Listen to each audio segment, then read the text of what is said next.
Well, thank you for your patience. I appreciate it. So what we're going to do is go around, do introductions formally, and you can introduce yourselves as well.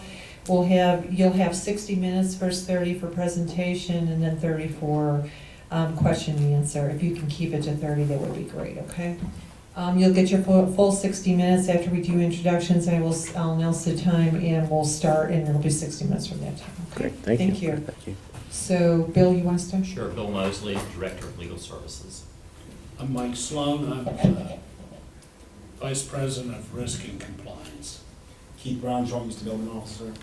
Henry Mee, Vice President of Finance and Administration, CFO. Brad Thoburn, I'm the Vice President of Long Range Planning and System Development. Jackie Glass, Senior Manager, Procurement, Contracts, and Inventory. Deanna Castro-Diaz, Procurement Specialist. Thanks, everybody. I'm Jonathan Walk. I'm a Vice President with Jones Lang LaSalle. I'm out of our Washington, D.C. office. This is Jeremy. I'm Jeremy Becker. I'm also a Vice President with Jones Lang LaSalle. I'm out of our Washington office, and Jonathan and I... You're out of our Atlanta I'm sorry, office. I'm sorry, Atlanta office.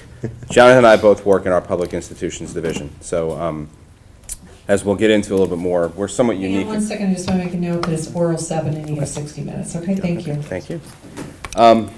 As we'll get into a little bit more, we're somewhat unique in the sense that JLL does have a dedicated Public Institutions Division,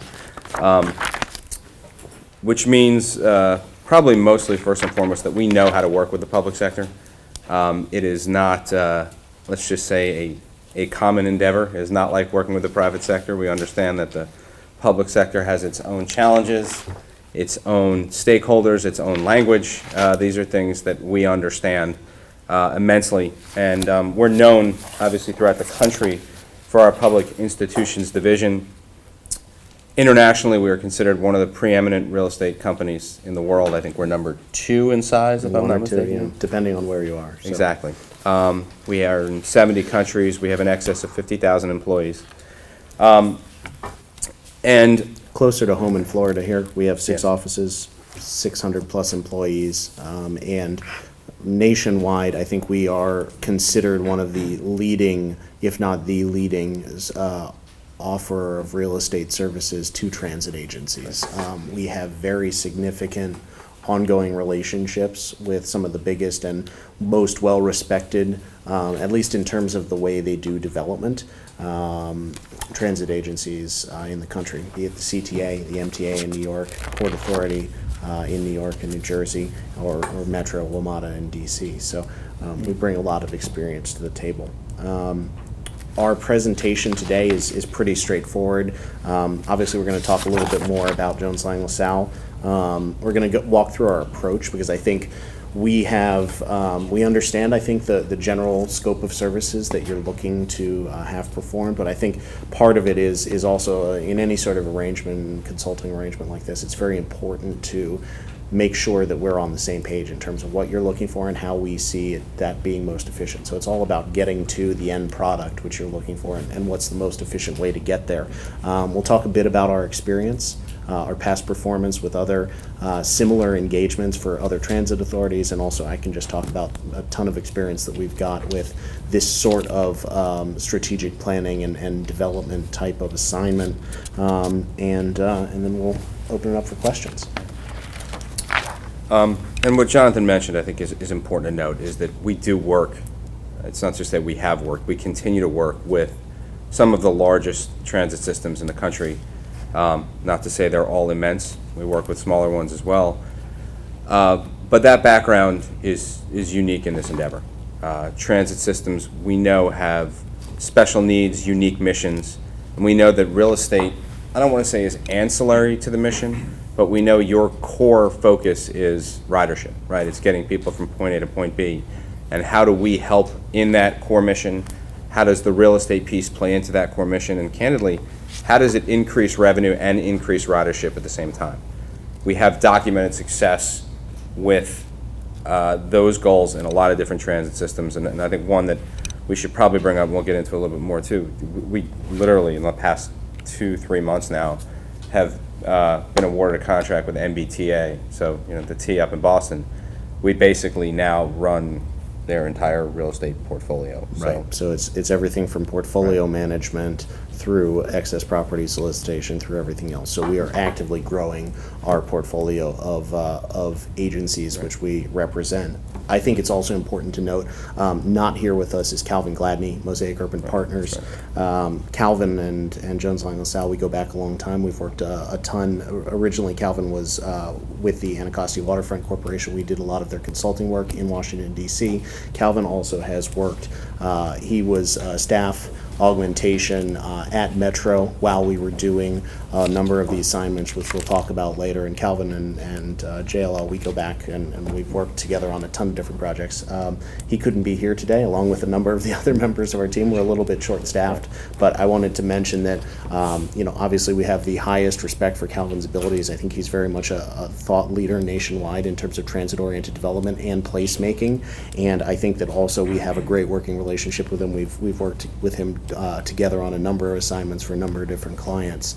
And I think it'll be a great asset to our team. So to talk about our approach, our understanding of what JTA is looking for, and we obviously have gone through the RFP and we understand the general situation that you're in. And we're happy to talk more about this in the Q&A, but our understanding is that you're in a situation where you have a transit system and you're looking to evaluate potential opportunities for transit-oriented development, both in your existing portfolio, but then also looking at potential acquisition opportunities to sort of, and it's a unique opportunity that you could potentially get ahead of the transit-oriented development trend a bit. A lot of our transit agency clients have they own land and they own property, but it's property that was acquired because they had to acquire it in order to put the system in. So, Metro in DC owns a lot of properties which are theirs because they had to acquire them for right-of-ways. They had to acquire them to dig tunnels, to build stations, etc. What you have here is an opportunity potentially to look at some of those potential strategic acquisitions as well to help sort of capture some of that value.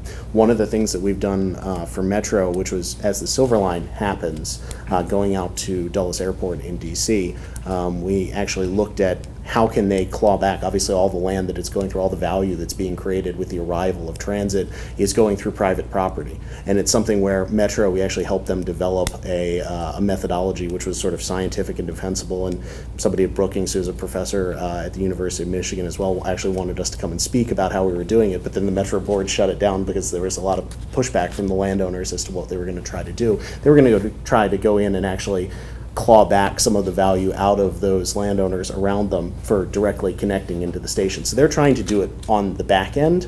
You have the opportunity of potentially getting in front of it and doing it at the front end. So obviously you're looking at sort of the existing portfolio. You're also looking at potential future acquisitions and other pieces of the portfolio that could come into it that could allow you to capitalize on the benefits of transit-oriented development, both for revenue and then also for increased ridership. And I think it's important to note, by the way, just jumping in, Sure. We've done this both ways. We have worked with transit systems that are in the same position you are, that are looking to acquire and implement new transit nodes, and looking at that opportunistically as well. Right. So we've had the ability to look backward with WMATA and some others, and we've had the ability to look forward, Yep. which I think is an important point. And then obviously, once we look at the portfolio, and it's a case when the portfolio is both about overlapping, where's JTA's real estate holdings? Where are the nodes of the city which are actually expanding, where development is indeed feasible and profitable and makes sense? And then, doing the analysis of both the market and the financials to assess the feasibility of that development, understand the potential benefits to JTA, and then assess also the impacts of any other things that you'd like to sort of add into it. So it may be that you're just after, it all depends. A lot of working with the public sector, working with transit agencies, certain transit agencies just want revenue. They're looking to balance their budget. They want just to make money off of their excess land holdings. Others have sort of more political goals. They're working in concert with other public agencies throughout their cities. So, it could be affordable housing. It could be other things that you're trying to layer in here.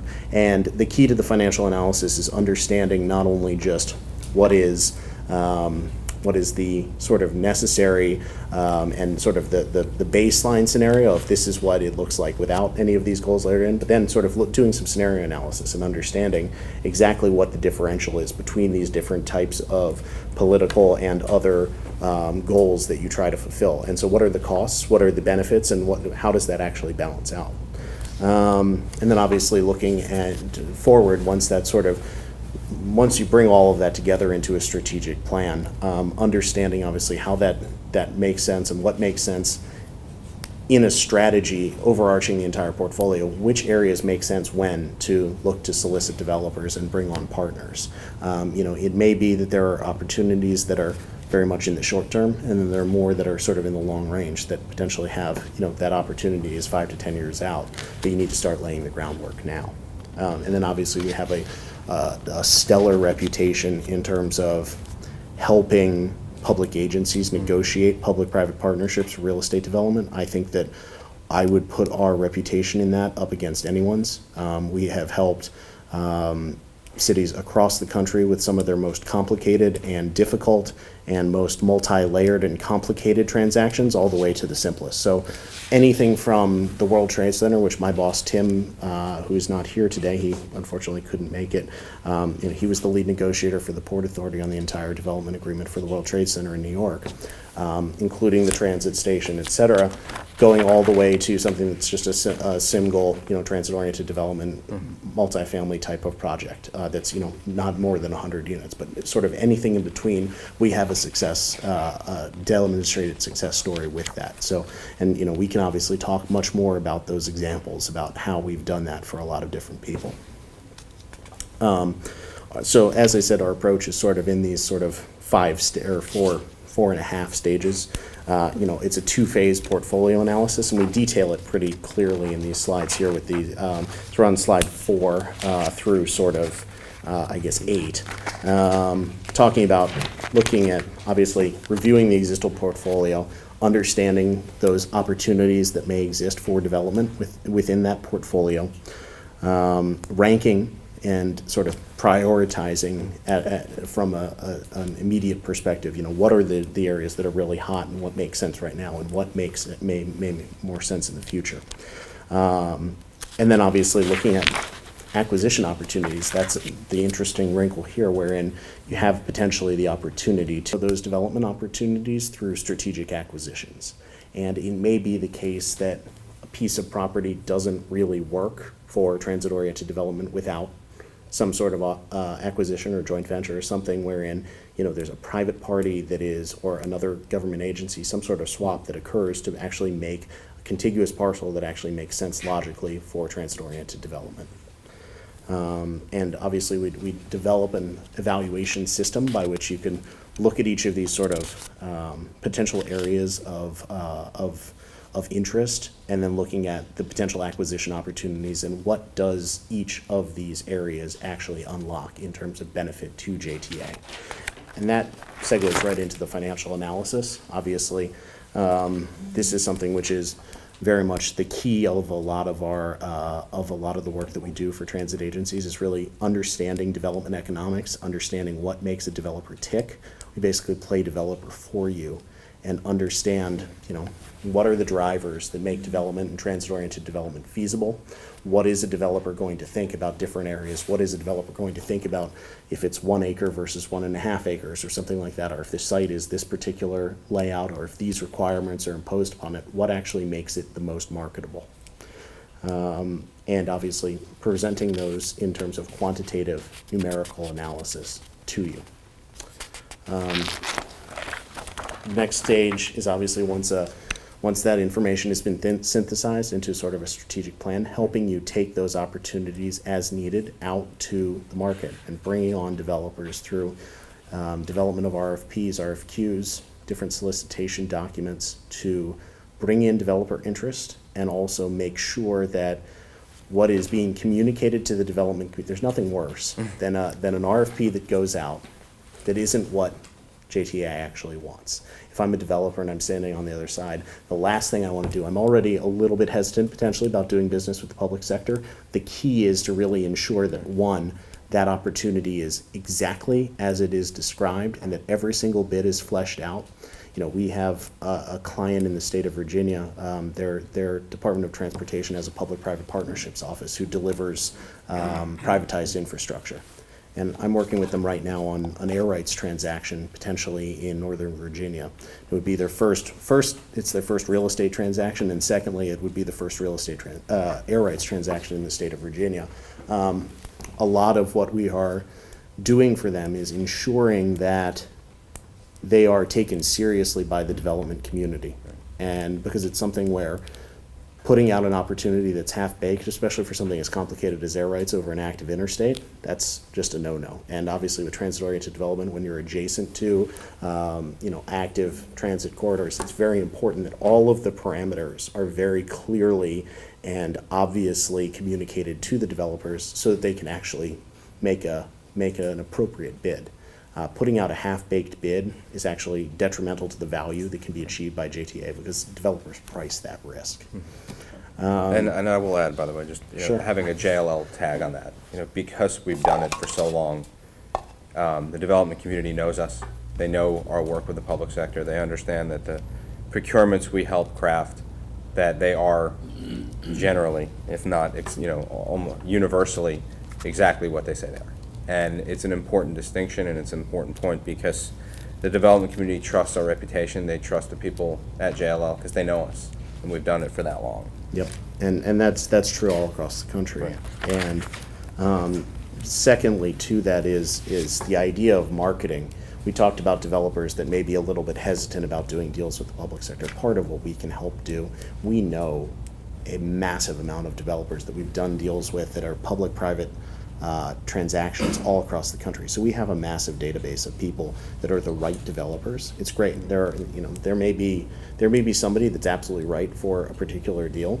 We obviously help in marketing. We have an internal database which is proprietary to us, which helps in terms of our focused marketing efforts as well as broad marketing of the opportunity to the entire public. But it helps sort of alert the right people to those opportunities and let them know, this is something which really may make sense for you. And obviously that's all done within the guise and within the onus of procurement and making sure that obviously the procurement is completely above board at all points. Obviously in Florida you have very significant sunshine laws and it's very important to make sure that it's completely transparent and it's completely above board at all points. And then obviously once a developer is selected, we can help with the selection process. We obviously, a lot of developing a good RFP is about enabling comparison of apples to apples. You want an RFP where even if people are proposing different product types, you want to be able to understand this is what it breaks down to, and this is why these proposals are different. A lot of our work that we're doing right now, Metro and DC is undergoing, they hadn't put out a solicitation since 2002, I think, and their new director of real estate has decided to go out with about 10 different procurements all within a very short period of time. And they've decided to really, their RFP is good. It needed some tweaking, and we very much helped them with that in terms of making it very much usable and something which is easily responded to, again, in an apples-to-apples fashion. One of the things that's happening is our partners at AECOM that we work with at Metro, they work on the planning side, and they've actually done, to make the development opportunities a little bit more logical. With a lot of these, it's the replacement of existing parking, bus bays, other things. So they've started doing test fits and distributing that information to everybody and saying, this is the way that we could see this happening. If you were to rearrange the uses on site like this is the dimensions of the bus bays that we would need, this is the dimensions of the parking that we need, these are the specs of the type of parking that Metro is willing to accept. And that helps everyone sort of bid on an equal basis, because previously what was happening, and part of the reason that Metro didn't put out a solicitation for so many years, was that developers would come in with an idea and they'd, here's the land value we're going to give you. And then as soon as they'd get into the actual machinations of understanding how to build a transit-oriented development that replaces Metro parking, replaces Metro infrastructure, that number would start tumbling down. And they'd come back and they'd start renegotiating, and there'd be all of these, and it'd be a total mess. And in fact, when we initially got involved with Metro, we'd helped them probably back in the early 2000s look at their entire system and identify those opportunities. Then in probably about 2009, when we were re-engaged by them, it was helping them fix the broken deals which they had gotten into from that round of solicitations, because every single one of them, not all of them, but there were 4 or 5 that the developers were coming back and saying, you know, we built one phase, but we're completely stalled. We need to rework this deal. It's too complicated. This doesn't make any sense. Nobody will lend to us based upon the structure of the ground lease that was created from this. And so it's part of that, you know, enabling that comparison is very important. That allows you to be apples to apples.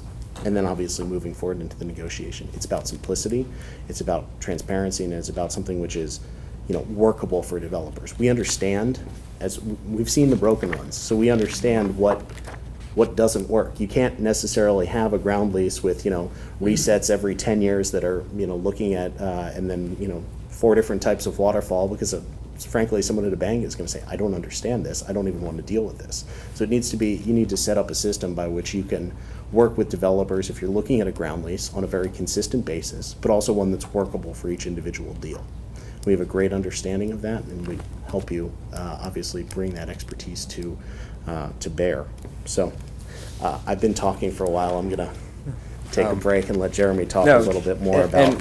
And look, if you look at slide 10, and kind of fast forward a little bit, these are just some of our representative clients. Jonathan has spoken about WMATA, and I promise you there's more to come. I mean, he's just, when it comes to WMATA, he's done a lot of work with them, and he knows them real well.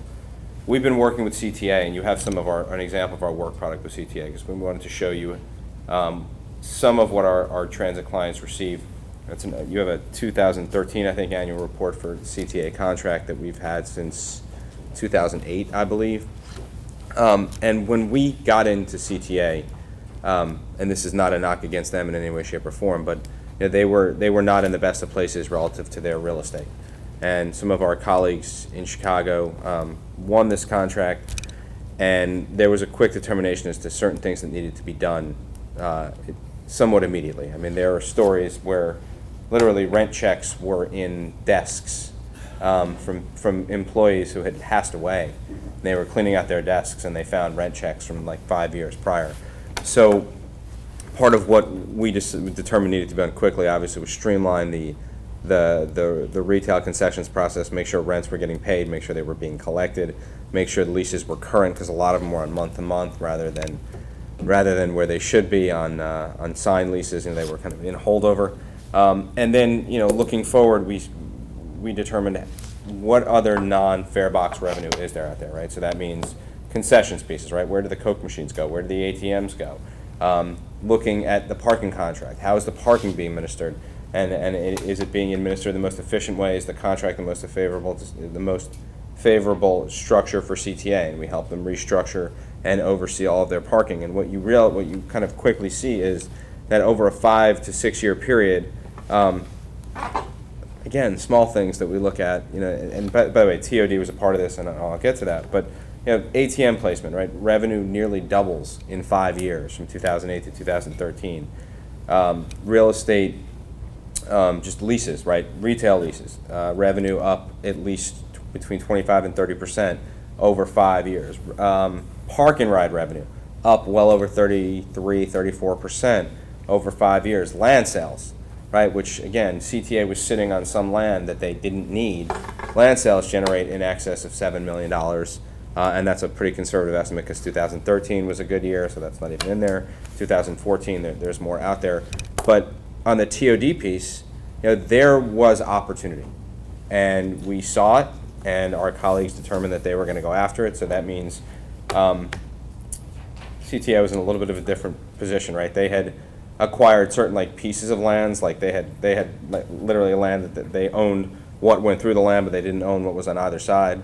So we helped them, and are currently still helping them identify sites where, you know, acquisition is possible for land around their sites, and looking at transit-oriented development opportunities. And all of this saying is that it increased non-fare revenue, and that's an important piece of this, right? There's nothing wrong at all with spending money to make even more money. But it also increases ridership, and we understand that that's the main goal, right? That helps drive the bottom line very significantly. for transit authorities, your goal isn't to make money off real estate. It's a nice ancillary piece, and it's important, but you want to drive ridership. And we understand that relationship between transit-oriented development opportunity, implementing the development, and increasing ridership as a result. When you look at, and I mentioned Honolulu before, because I think it's an important parallel here. Yep, and Honolulu is actually, this is something where they're building the train exactly. as it's happening. So this was the opportunity that we were talking about, where you're sort of looking forward, them find the different, at each proposed station, what are the potential land assembly options, who might be interested in developing each of these areas, and then also what is the potential for transit-oriented development based upon what we own, what others own, et cetera. And so that's a study that we did for the entire line. That they're putting in out there, and actually we're about to be, I think, engaged for a next phase in terms of helping them execute some of that procurement. And the finance piece was a big part of that as well. You know, the desire in Honolulu was to basically build a mass transit system. And How do you capture value? exactly, and then how do you finance it? And so we've been working with them on basically different finance potentials, different ideas, and we're obviously going to continue to, because at the end of the day, you know, the development piece is not free, and we know that, you know, how it's financed makes a big difference in the bottom line to transit agencies.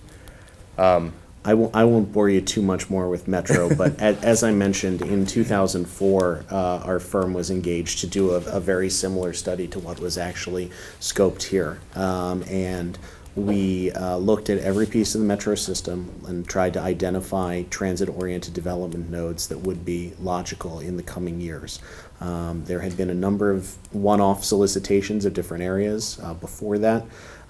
We then were re-engaged under a new couple of generations of new director. I think about, it's got to be 2008, 2009, we were re-engaged by Metro to help obviously jumpstart some of those transactions which were stalled. So you had certain areas where you'd have one phase was up and a bit of the parking had been replaced, but the rest has not gone forward for various reasons. A lot of those leases, to the same end that Jeremy talked about, they had no system set up by which they actually collected all of the ground rent checks. So they all came into one guy who was a bit of a pack rat. And it was actually the case that we actually went in and did an audit on all of their leases, and we found actually unpaid, hundreds of thousands of dollars of unpaid participating rent that people just had never, because they had all of these complex participations. Part of the problem was actually that a lot of these deals had been done in a really complicated way that didn't make any sense. So trying to figure out, after 6 different hurdle metrics had been sort of calculated, to actually calculate the participating rent, a lot of it had been done by the developer, so it was deliberately obtuse, so it was very difficult to understand what was actually due to Metro. And so then they would not be sending in checks because they were saying, oh, there's been none, and no one at Metro had ever actually checked anybody's work. So we identified it was in a couple of weeks, we identified, I think, almost $500,000 of, you are owed this money by these people, you need to go get it. And it was, it's just sitting there to be gotten. And as soon as you ask for it, of course they're going to do it, because it was from so far back that they would automatically be forfeiting their ground lease if they were to be found to be in breach. We then helped them renegotiate several of the stalled projects and have seen significant progress going forward in actually those stalled projects. And then we got involved in a lot of the, what I would call more esoteric, or let's say thought experiment type of work. Some of that value capture stuff that we had talked about, wherein they were, obviously building the line out to Dulles. There's a rail tax that had gone through out there, which a lot of people had paid into, all the landowners, but the landowners were then asking, this runs right by Tyson's Corner Mall, which is 2 million square foot of mall. They're asking to connect directly into the station. Is there a value there? Well, of course there is. How do we actually quantify what that value is in a repeatable scientific methodology that says this is the value that's accruing to you by actually having a direct connection? And as I mentioned before, that was something where we did all the work on it. We were being reviewed by some professors that are, very strong acolytes of transit-oriented development and strong proponents of it, and they thought it was great work. The Metro Board didn't necessarily see it as well. Metro Board is made up of people from DC, from Maryland, and Virginia, and it was interesting to see that the Virginia people were the ones that were very much up in arms about it, because this was their constituents that were potentially going to have to pay in, and they'd already paid the tax. And so that was killed at that point. But then we also started looking at other things like, what is the benefit? A lot of the issue with some of Metro stations, Metro's best development opportunities are in Prince George's County in DC, which is a historically underutilized sort of side of Washington, and they've got huge parking lots there, acres and acres and acres. And there's traditionally not been much development in that area. So one of the things that was sort of looked into was, how does the attraction, obviously a GSA tenant in Washington is a huge benefit. How does the attraction of a GSA tenant actually bring and spur other development? And looking at sort of the scientific relationship of, historically when a GSA tenant goes somewhere, if they go to near Southeast, what has happened? And how can that work? And what's the benefit of doing that to allow them to actually get into an MOU with GSA that would say, we're going to actually try to bring tenants to these metro stations? That's actually being borne out now with the FBI procurement. The FBI is moving from their headquarters, and right now Maryland's only dog in the game is in Prince George's County at Greenbelt at the metro site. So that's something which is sort of a tri-party agreement between a private developer, Metro, and potentially, if they should win it, the GSA and the FBI. So, And, I'm sorry. yeah, and so, now moving forward, under a new director, they're going out with a very much a standardized solicitation form for a lot of their sites. We have helped them, I believe, they're partially is also they're rebuilding their department. They had a lot of people who were getting up into their 70s and decided to retire. They had been there since the start of the agency, so they're bringing in new people, but also, sort of helping teach a bit of best practices to them about how to, how to do this stuff and how to negotiate with developers, and what's the best way to actually make this stuff happen.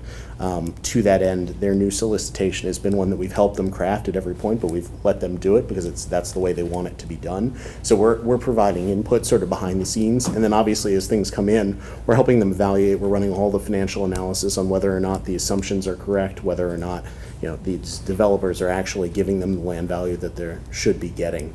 And moving forward, we're actually going to start helping them. Two of these projects actually intersect. The VDOT project that I had spoken about earlier, VDOT actually owns a site that is a Metro parking lot. So Metro has a permanent easement. This is in East Falls Church in Virginia, and that's actually one where two of our clients are coming together, hopefully, to eventually solicit transit-oriented development there, as well as the other site which I had talked about. And I'll just say a sentence about that. That's something where VDOT was an agency that had not, their OTP3 had not really done. They had delivered hard infrastructure, and they have been a massive beneficiary of the sort of P3 infrastructure trend. The quote that they always parrot is that they would be, if they were ranked as a country, Virginia would be the 5th largest country in the world in terms of private infrastructure that they've actually delivered. They'd never been involved in real estate. And somebody said, well, do we own the air rights? That was their question. Do we own the air rights around the metro stations? Well, maybe. You own the air rights around the roads. They came to us. We helped them look at a site search, understand where air rights development would potentially be feasible, understand the drivers behind air rights development, and now we're taking them through, obviously, pre-development, and actually we put out an RFI for one particular site that was the most feasible, got some developer interest, helping it take it through the local jurisdiction, get the area zoned because it's never been zoned before, and actually take the site out to market. So we're helping them with pre-development and all of that now. And sorry, I'm going to cut you off. No, please. And we want to get into more of this in Q&A. Obviously, we know our half hour is somewhat expired. But as you can tell, obviously, look, Jonathan is and I would say we're kind of the tip of the iceberg in JLL. We have significant in-house expertise and capabilities, especially as it relates to transit agencies and TOD. I think it's fair to say we are the preeminent provider to transit agencies around the country. Candidly, I don't think anybody touches our experience with transit agencies. I'm sure other people will say the same thing, but our client list is... There's a difference between providing services to transit agencies and understanding transit-oriented development, and I think that we really are the best in terms of understanding transit-oriented development. I think that's really important. We obviously are happy to answer any questions that you might have or anything else that we can do. Yeah, and look, this is something we definitely look forward to, because this is this is an opportunity we've been paying attention to for a while, so with that, definitely any questions? I have a question. You obviously understand TOD, you said it. What particular challenges and what particular opportunities do you see with TOD in the Jacksonville market compared to generally much larger markets that you talked about today? Sure. It's driven by acceptance of transit to some extent. You've got two things. You've got acceptance of transit. How much is transit-oriented really going to be relevant in someone's location decision, be it an office user, be it a residential user? Is being on transit going to matter? That's the first thing.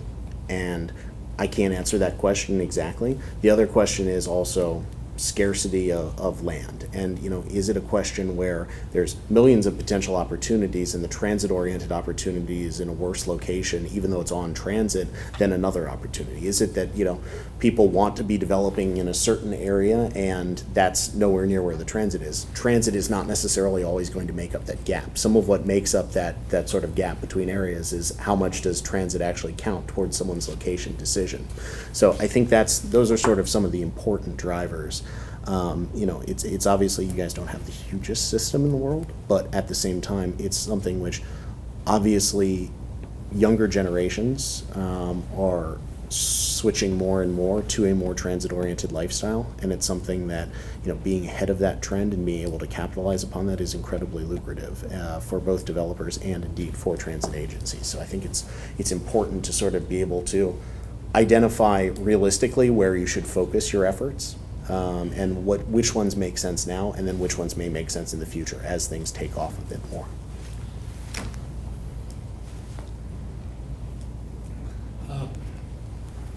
We have a relatively limited skyway system, as you know. Do you see any particular challenges in trying to develop transit-oriented development around bus rapid transit? There's a relatively limited scale of BRT in the United States in terms of to actually pull from. Keith and I were talking earlier about how does a streetcar sort of spur development, or how does the streetcar in DC work? And it's been interesting to see that just the announcement of the streetcar has been enough to actually spur development. The streetcar hasn't opened yet, but a massive amount of development has occurred in that corridor. And so realistically, a streetcar which is not in its own right-of-way is actually, as we were saying, a worse mode of transit than bus rapid transit with its own sort of right-of-way. So while certainly rail is a more proven method of transit to sort of base transit-oriented development on, I think that BRT, especially if it proves to be very efficient and much more significantly, rapid than normal bus transit, is definitely a viable option as well. Can you talk about your experiences with regard to your approach and how you are looking at how to really work with JTA, but more importantly, how you work with other, and also having to work with FTA Sure. to actually capture value, but also work within the regulatory framework Sure. that allows you to move those objectives forward? Sure. We've had a number of different ways of working with different systems. There have been some where we take a staff augmentation role where there's really people that need to be there every day of the week, something like CTA. We've got people that work on the CTA absolutely all the time. That's in more of sort of the ongoing, sort of those non-fare box revenue type of operations. There are others where we come in on a consulting basis on certain individual opportunities. There are some where we know we're working within a very tight envelope in terms of the FTA and how does this work. A lot of times we look to the transit authority to tell us, look, this is our pre-existing situation with the FTA. This is how we are working with them. This is sort of the playing field that we're dealing with at the point. These are the rules of the game in our particular situation. This is how they feel about us. These are the particular triggers that we have. We shouldn't talk about this. We should talk about this. We've been given some more leeway to be sort of creative in other opportunities, I think, but obviously it's something that we understand the overall concept of how this works and how different transit authorities have to interface with them. Obviously each is individual in terms of their particular relationship with the FTA and how cordial that is or how uncordial it is in many situations. So it's each one's unique, but I think we're able to sort of work with our clients very much how our clients would like us to work with them. We try to customize our approach to really match up with the needs of each individual Right, client. and relative to this approach, look, it's, I would say this, it's not revolutionary, that we want to basically look at what you've got, look at what you should get, see how the finance works, and put it into action. I will call it a tried and true process, because it's pretty much the way developers think. It's the way, they're going to look at what's obtainable and what's doable and how do we get it done. And that's the exact same approach we'd recommend here. But as Jonathan said, part of working in the public sector is understanding your client and understanding that every client is different. If the public sector were uniform, there'd probably be a lot more firms who have dedicated public sector teams, because it's a unique animal, and that's the one thing everybody will tell you who works exclusively in the public sector. There are firms that exist just to work with public sector clients. Everyone's unique, and the hallmark of a good team is understanding that everybody's unique and being able to tailor your services to work with your individual clients. So the methodology, yeah, it's tried and true, but we know that it's going to take a little while, not a whole lot of time, but to learn exactly how JTA works, to learn exactly how you guys want us to work, how you see us, whether it's kind of a staff augmentation role or exactly how you want us to work with you, and we're going to go from there. But anybody who says they can come in and have a cookie cutter approach to exactly how they're going to work with you, either they've never worked with the public sector before, or they have, and they're messing with you.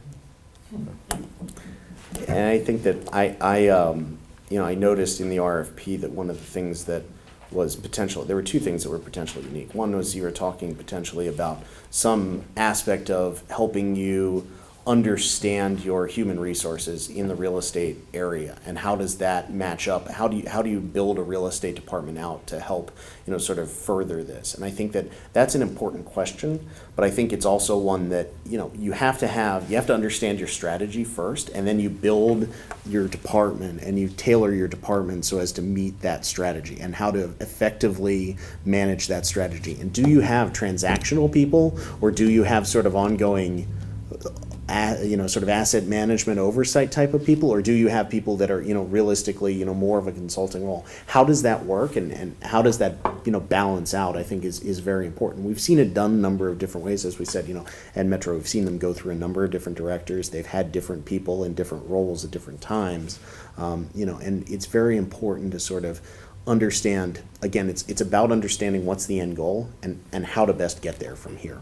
Another thing that was in the RFP, which I think was somewhat unique, most transit agencies don't have any consideration unless it's something which is being put into them from another outside agency about affordable housing. And I noticed that was mentioned in the RFP as well.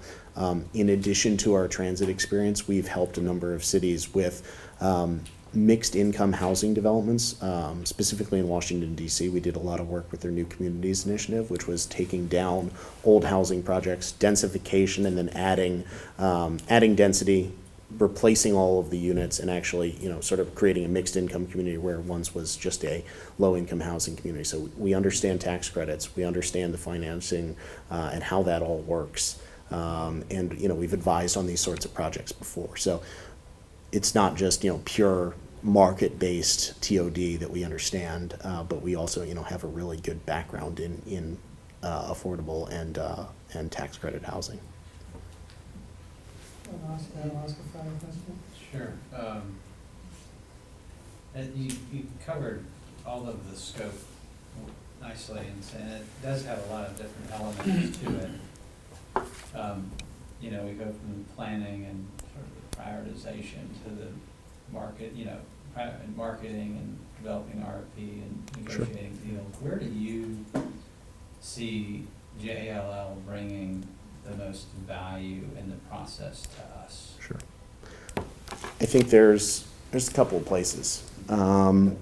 I think we can bring significant value obviously in terms of an actual dollar value that we're bringing. That's in negotiation and solicitation of the developers. That's where we can really we can increase And by sort of savvy negotiation through financial analysis and really understanding how the developers' models and performance are working, we can cut the fat right out of there. There was a situation with the District of Columbia as a client. They had actually done a land swap with Metro for a transit-oriented development. This is in Ward 7, which is a historically blighted area of the city. They were looking to create development. They put a district office building there, and then they had an extra parcel which they were looking for mixed-use development. It was interesting because the original bids came in, and it was something where they were saying, one developer said, we need absolutely no subsidy. And their financials were a complete mess, but they said, we need no subsidy. So that was the headline that they were keeping saying. There's another developer which said, we have a great program, we've got all of it in a line, but we need $10, $15 million of subsidy. And because that no subsidy sort of came out, and this was something where an affordable housing goal was part of it, so they were looking for a $10 or $15 million subsidy. We were going through the performance, and we said to the one guys, well, hang on a second here. One, yours don't work to these guys, so they had to redo all of their numbers and actually make it work. And we actually helped them do that so that they could actually still make it work with no subsidy. But using that no subsidy, we were able to negotiate with the other guys and say, hang on, what's going on here? And we actually found that they called it a road, but they had literally a $10 million cost line item in there that nobody could really trace as to exactly what it was. And it was obviously a major component. So we were actually able to drive them down significantly, and actually ended up driving the other developer who had initially come in with no subsidy, because they knew that these guys were coming down towards them, actually ended up driving them up. So they were actually paying land value, whereas previously they were asking for sort of free land. So I think that obviously, from a pure fiscal standpoint, we can help, obviously, in the negotiation. I think that also, going back, realistically, that strategy, so that you're not wasting money going after the wrong opportunities. Having somebody that is going to be able to tell you realistically, guys, this does not work. There is no reason that you should be looking at this. This is 10 years out. You shouldn't be spending money. You shouldn't be throwing money after this particular project. You said earlier you've got 100 projects on your plate. That's a ton of different things going on. You don't want to be chasing real estate development projects that are not actually going to yield anything in the near future.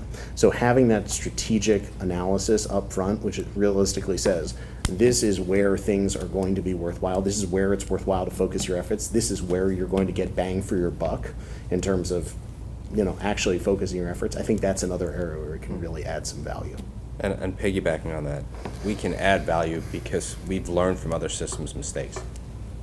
And learning from other people's mistakes, it's a very important way to learn. And the later people become the beneficiaries of it. But we've seen people who hire us late in the game, and they've made mistakes, and we help them either correct them to the extent that we can, or fix them, whatever you want to call it. And the value added by having that background is I don't want to say it's unquantifiable, but it is unique in the sense that when you can learn from what other people have done wrong, you can avoid the mistakes. It's just, I know I supposed to only have one question, but you guys are, you're not from here. Mm-hmm. How are you gonna, every market's different.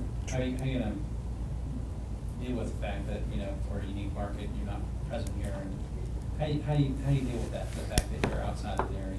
We're also not from Honolulu. Let's put it that way. That was something which was an engagement that was run from our Chicago and DC offices, and we went to Honolulu, and we had a bit of on-the-ground presence, but JLL really doesn't have a significant presence in Honolulu at that point in time. It was a case of both getting there, getting with our people that are on the ground, also getting with other brokers and getting a real understanding. We also do a ton of research. We're really, our research team is, you can ask the guys from CB when they come in, but our research is far and above the best in the real estate industry. Exactly, They'll tell you, they tried to buy our research guys. So, it happens, but it happened. But, realistically, our research guys, when we turn them on something, we can get a real understanding of any market very quickly, even if it's one that we've never been in and we've never touched. We had a project in rural Virginia in the middle of nowhere. It was an industrial project, and this is something that nobody covered, but we were able to figure out the market, go there. Obviously, there's on-the-ground understanding, there's touring the market, there's understanding it, but also just primary research, secondary research, really understanding all of it. And, we were able to get our hands around what was mostly unknown market. This is out in Danville, Virginia. This is the middle of nowhere, to be perfectly honest. Apologies if anybody's North from Carolina Danville. border, actually. Yeah, but this down is, there. this is, College is there, it's nice. yeah, it's a nice place, but it is really middle of nowhere. Nobody tracks this market on a regular basis, and that's something that we were able to get up to speed on and perform something which was a good enough market study that it was being used by the Army Corps of Engineers, being used for trying to get federal funding for something. And that's something that we were able to do in a relatively short time frame, getting up to speed on exactly what we needed to know and moving forward with it. So I don't see not being on the ground necessarily as a significant disadvantage. Yeah, You're no, in Atlanta. yeah. I'm not far away. It's a 5 hours drive. That's still here. I know. And look, the other piece, look, you go back to slide 2, right? We have a significant presence in the state of Florida. We have people who know the market, and we are happy to leverage our internal resources, so. Okay, that's good. Okay, my question here is very simple.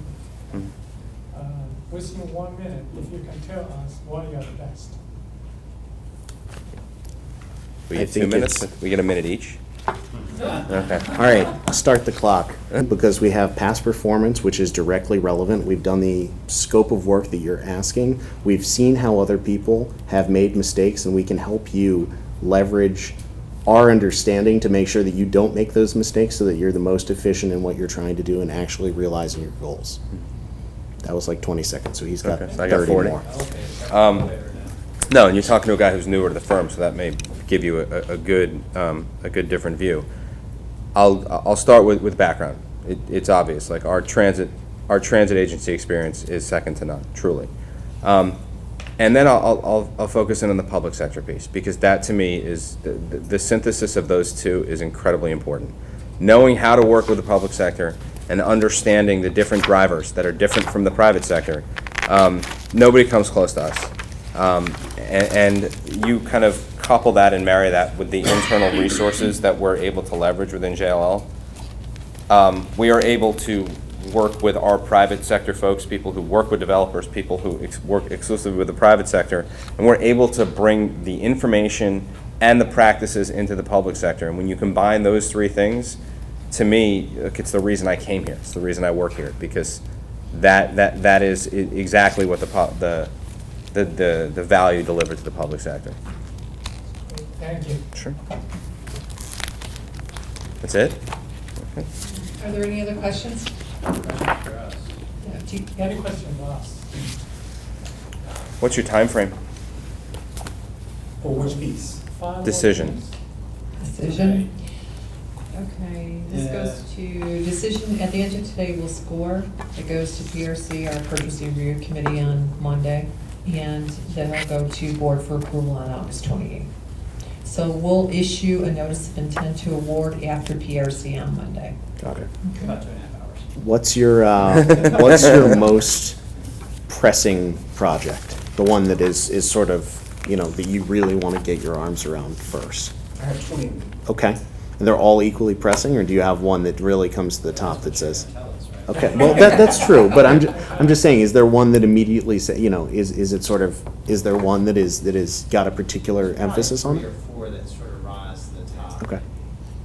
Which really involve some opportunities to partner with the city Yeah. on kind of a master plan development side. Yep. There's some opportunities. One probably does rise to the top. Yeah. So it has very complicated connections Yep.